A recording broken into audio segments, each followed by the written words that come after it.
Hi, Dr. Halverson. This is Garrett Phipps, and today I'm going to take you on a tour of my History of Creativity final project, which was done in Minecraft. When you create a new world in Minecraft, Minecraft automatically populates villages throughout the world, such as this village here, and it populates gardens for them, homes, torches, wells, villagers themselves, and when I saw this village, I thought to myself, this village needs some history to it, some education. And so I decided to create a war history park. As you can see, War History Park. Learn from the past to make a better, brighter future. So let's go.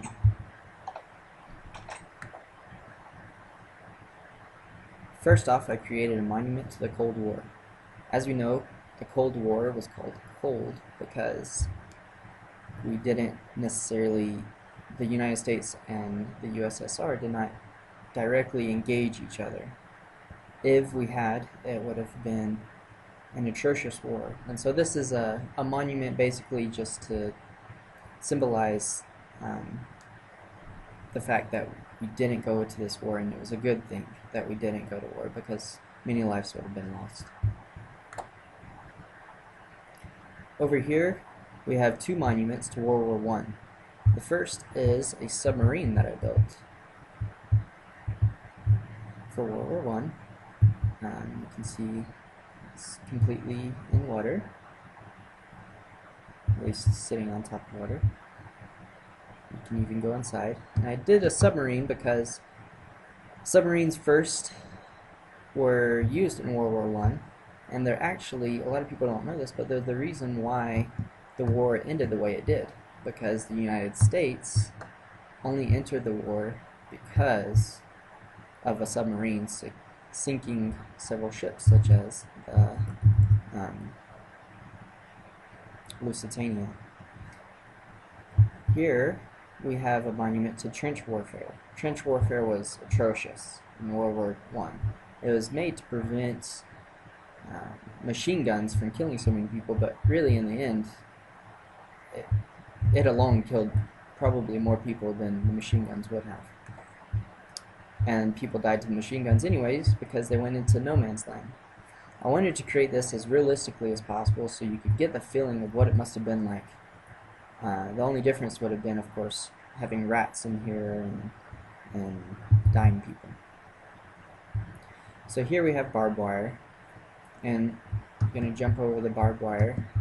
And if you make it to the barbed wire into no man's land, you have these craters from bombs and things like that. And then you have things like mines. And if you didn't see a mine and you accidentally stepped on it, you could die. And then on the other side there's barbed wire that you have to get through. So you can see how this would be very difficult to actually make progress over this no man's land area. I'm going to change the daylight really quick.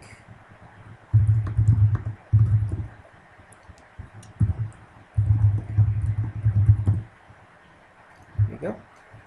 So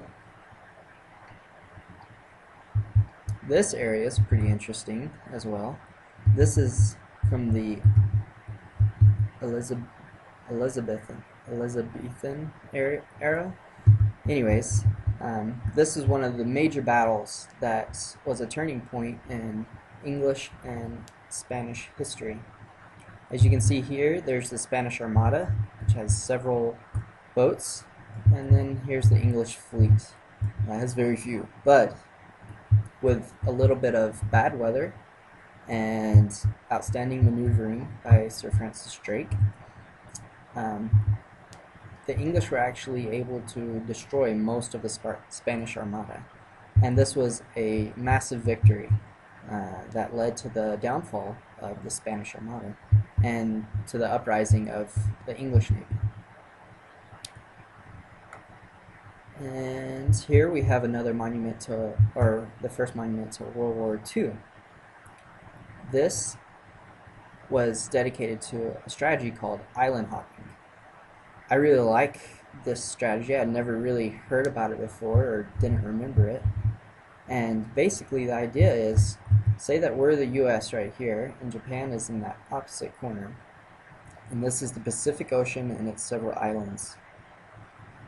What the US did was they would come along and they took this island. But then the Japanese thought, oh, well, next they will take this one, or this one, or this one. And instead, the US would jump over here and take this island. And then the Japanese thought, oh, well, then they must go for these next ones. Nope. The US would come over here and take this one. And this was really effective strategy, really creative, and led to basically the United States winning the war in the Pacific, because Japanese didn't know where to focus their efforts. So they were all concentrated in one place, and the US could just pick and choose which places they wanted to go.